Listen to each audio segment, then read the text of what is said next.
ہیں، سینئرز موجود ہیں، اور وہ جانتے ہیں کہ یہ جو ان کی نظم کی تعریف ہے یہ رسمی تعریف نہیں ہے. انہوں نے واقعی ایک بہت باکمال جو ہے وہ خراج اور عمدہ نظم پیش کی ہے. ہم ان کے بہت شکر گزار ہیں. گاہے بگاہے بھی ہم مختلف تقاریب میں ان کو سنتے بھی رہتے ہیں. ماشاءاللہ ان کا ایک اپنا شاعری کا انداز ہے اور بہت عمدہ انداز. اب تقریب کو مزید آگے بڑھاتے ہیں تاکہ یہ مختصر تقریب جو ہے وہ کیونکہ تاخیر سے ذرا شروع ہوئی تو تاکہ جلد وائنڈ اپ کی طرف بھی ہم جائیں. اور میں اب اگلے ہمارے مہمان کو بلانے سے پہلے ایک وضاحت بھی کر دوں کہ میں گزشتہ کئی سال سے مختلف ادبی تقاریب میں آتا جاتا ہوں اور سب سینئرز کو دیکھتا ہوں، اور ان کا باہمی ادب و احترام جو ہے وہ ہم نئے آنے والوں کے لیے بھی ایک مشعل راہ ہے کہ کس طرح یہ سینئرز آپس میں ایک دوسرے سے محبت رکھتے ہیں. تو لہٰذا اگر کوئی تقدیم و تاخیر ہو جائے تو میں اس کے لیے پہلے سے معذرت خواہ بھی ہوں. البتہ میں درخواست گزار ہوں اب ہمارے اگلے مہمان خصوصی نہایت محترم جناب ڈاکٹر فرحت عباس صاحب سے کہ وہ تشریف لائیں اور اس کتاب کے حوالے سے اظہار خیال فرمائیں. ڈاکٹر فرحت عباس صاحب عمدہ شاعر ہیں ہی، البتہ بہت عمدہ نقاد بھی ہیں، اور آپ انہیں سماعت کیجیے. بسم اللہ الرحمن الرحیم. سب سے پہلے تو میں آپ کو اس خطرے سے آگاہ کر رہا ہوں کہ میں صرف ایک صفحے کا مضمون لکھ کر لایا ہوں، تو پریشان ہونے کی ضرورت نہیں. اور دوسری بات یہ ہے کہ میں محترم رضوان حیدر کی شاعری نہیں پڑھوں گا کہ وہ خود آ کر اپنے اشعار سے آپ کو نوازیں گے. میں ایک تاثراتی گفتگو کر رہا ہوں، اس کو قبول فرمائیں. عنوان ہے سید رضوان حیدر بخاری کی کشمیر کا سید رضوان حیدر بخاری کے کرب کشمیر کا کرب کشمیر. سید رضوان حیدر بخاری کے کرب کشمیر سے متعلق اگر کرب کشمیر پر سچی تنقیدی تلوار کا وار کیا جائے تو قطرہ خون جگر کی آمیزش سے اسے چیزیں دیگر کا روپ بخشے گا. ایک نئی فنی چابک دستی کا عنصر دیکھنے کو ملے گا، تجرباتی رویوں کو آشکار کرے گا اور شعری لذتوں میں اضافے کا باعث بنے گا. یہ سب کچھ تجربے کی ندرت اور جذبے کی شدت زندگی کے ایسے مواد پیدا کرتی ہے جو ہر طرف اور ہر آن ہمارے ارد گرد موجود ہیں اور بیش بہا موجود ہے اور ہمیشہ سے رہے گا. کسی بھی فن پارے میں سے سچ اور جھوٹ، حسن و قباح، پست و بلند اور اونچ نیچ کے عناصر کو علیحدہ علیحدہ کر کے الگ الگ معیاروں پر تولنا اور پرکھنا ہر کس و ناقص کے بس کی بات نہیں. لیکن رضوان حیدر رضوان بخاری اپنی فنکاری میں مات کھانے والوں میں نہیں. وہ کرتا سے عالم پر آئے دن خطۂ کشمیر کے حوالے سے عالمی اور بین الاقوامی نقوش سے ایسی کہانیوں اور زندہ المیوں کو اپنی شاعری میں شامل کرنے میں کامیاب نظر آئے ہیں اور چلتے پھرتے فانوس بن گئے ہیں.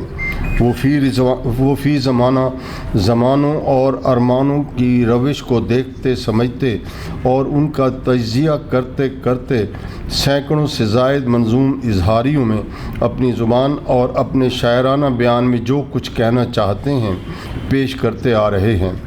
ان کے تخیل کی بے اعتدالیاں اور بے اعتنائیاں اپنی جگہ، لیکن ان کی شاعری کو پڑھ کر یہ تعجب ضرور ہوتا ہے کہ وہ خیالی اور سیمیاوی صورتوں سے نکل کر حکایات، واقعات اور حرکات و سکنات سے لطف اندوز ہوتے ہوئے منفرد قوت تخیل اور قوت اختراع سے شاعرانہ مضامین میں کچھ نہ کچھ بلکہ بہت کچھ کہنے کی مساعی میں ہیں. وہ کرب کشمیر میں کشمیر کے کرب کو مناسب اعترافیہ اور اعلانیہ شہادت کے ساتھ بیان کرتے پائے گئے ہیں.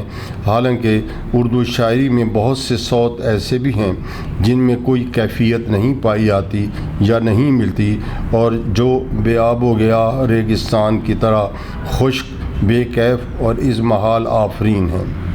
آپ جانتے ہوں گے کہ فنون لطیفہ کے محرکات میں ایک تو شعور اپنے گرد و پیش کا جائزہ لیتا ہے، پھر اس سے متاثر ہوتا ہے، اور دوسرا غور و فکر ہے.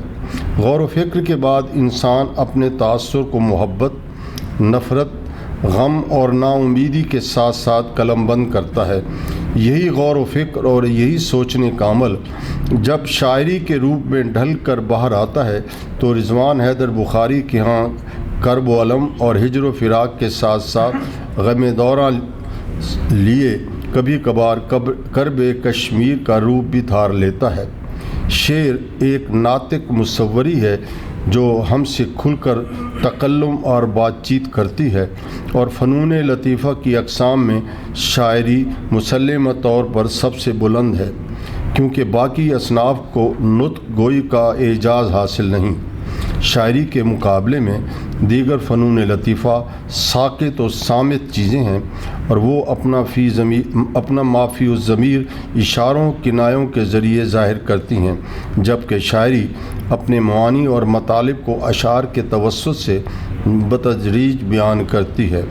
رضوان حیدر بخاری کی شاعری بھی اپنے اظہار اور معانی اور مطالب کے اعتبار سے اپنا ایک مناسب تاثر چھوڑتی ہے، اور میں سمجھتا ہوں کہ ان کی شاعری میں شعریت اور موسیقیت کا امتزاج بھی ہے، جو مقصد واقعات اور مشاہدات و حالات کا جائزہ پیش کر رہی ہے۔ میرے خیال میں کرب کشمیر کشاں کشاں قافلہ کرب و حیات کو منزل کی طرف تیز گام لے جانے کی صلاحیت سے آراستہ ہے، اور بلیغ انداز سے مسلح بھی۔ بے شک اسے ایسا ہی ہونا چاہیے تھا۔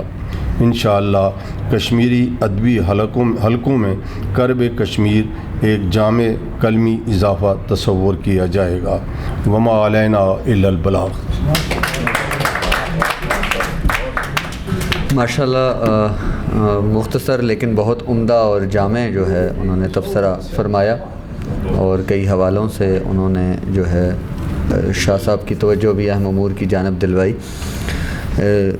یوں تو آپ سب کا ہی شکریہ کہ آپ تشریف لائے، اور آپ کی وجہ سے یہ محفل سج پائی۔ البتہ راولپنڈی آرٹس کونسل اور اس کے ساتھ ساتھ ادبی تنظیم سوچ کے ہم خصوصی طور پر شکر گزار ہیں۔ ان کے نمائندگان بھی موجود ہیں، قیوم طاہر صاحب موجود ہیں، مبشر بھائی موجود ہیں، کہ ان کا تعاون بھی جو ہے، اس نصرت یاب صاحب تشریف فرما ہیں، تو ان کے تعاون کے سبب جو ہے نا اس تقریب میں مزید جو ہے بہتری آ گئی ہے، اور اگر کسی کا کوئی نام رہ بھی جائے تو میں معذرت چاہتا ہوں۔ اچھا، مجھے بتایا گیا ہے کہ ہمارے درمیان موجود ہیں، کتاب کے حوالے سے مختصر بات کریں گے جناب محترم ساجد قریشی صاحب، تو میں ان سے درخواست گزار ہوں کہ وہ تشریف لائیں اور اظہار خیال فرمائیں۔ جناب ساجد قریشی صاحب۔